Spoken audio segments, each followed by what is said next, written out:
नागपूर शहरात वाहन चोरीच्या घटनांनी नागरिकांची चिंता वाढली असतानाच माणकापूर पोलिसांनी मोठी कारवाई करत दुचाकी चोरी करणाऱ्या 2 आरोपींना जेरबंद केलं आहे।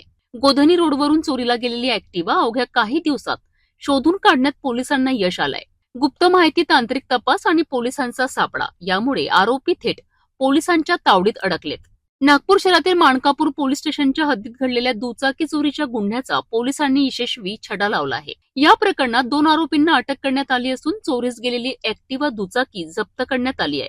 मिळालेल्या माहितीनुसार फिर्यादी सूरज केशव हिंगे यांनी 4 मे रोजी रात्री 8:30 वाजताच्या सुमारास आपली ग्रे रंगाची ऍक्टिवा गोधनी रोडवरील R relieve physio care clinic समोर पार्क केली होती। मात्र काही वेळाने परत आल्यानंतर त्यांना गाडी जागेवर दिसली नाही।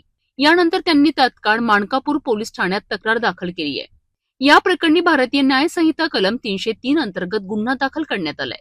पोलीस तपास सुरू असताना गुप्त बातमीदाराकडून महत्वाची माहिती मिळाली, तसेच तांत्रिक तपासातून आरोपींचा माग काढण्यात पोलिसांना यश आलंय। यानंतर पोलिसांनी तिरुपती अपार्टमेंट परिसरात सापळा रचला। पोलिसांना पाहताच आरोपींनी पडून जाण्याचा प्रयत्न केला, मात्र पोलिसांनी पाठलाग करून दोघांनाही ताब्यात घेतलंय। अटक करण्यात आलेल्या आरोपींची नावे संदीप येऊलकर आणि मंगेश शेखरचंद यादव अशी आहेत। पोलीस चौकशीत आरोपींनी दुचाकी चोरीची कबुली दिली असून त्यांच्याकडून सुमारे 25,000 रुपये किमतीची चोरीची ऍक्टिवा जप्त करण्यात आली आहे। ही कारवाई वरिष्ठ पोलीस निरीक्षक हरेश काडसेकर, पोलीस निरीक्षक अमोल इंगोले आणि त्यांच्या पथकाने यशस्वीरित्या पार पाडली आहे। सदरची घटना ही relieve physio care clinic road Godhni Mankapur या ठिकाणी घडलेली होती।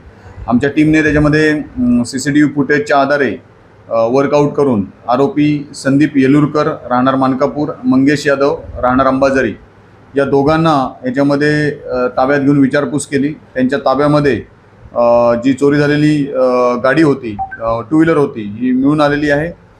आरोपींना ताब्यात घेऊन त्यांच्याकडून ती 2 व्हीलर जप्त करण्यात आलेली आहे।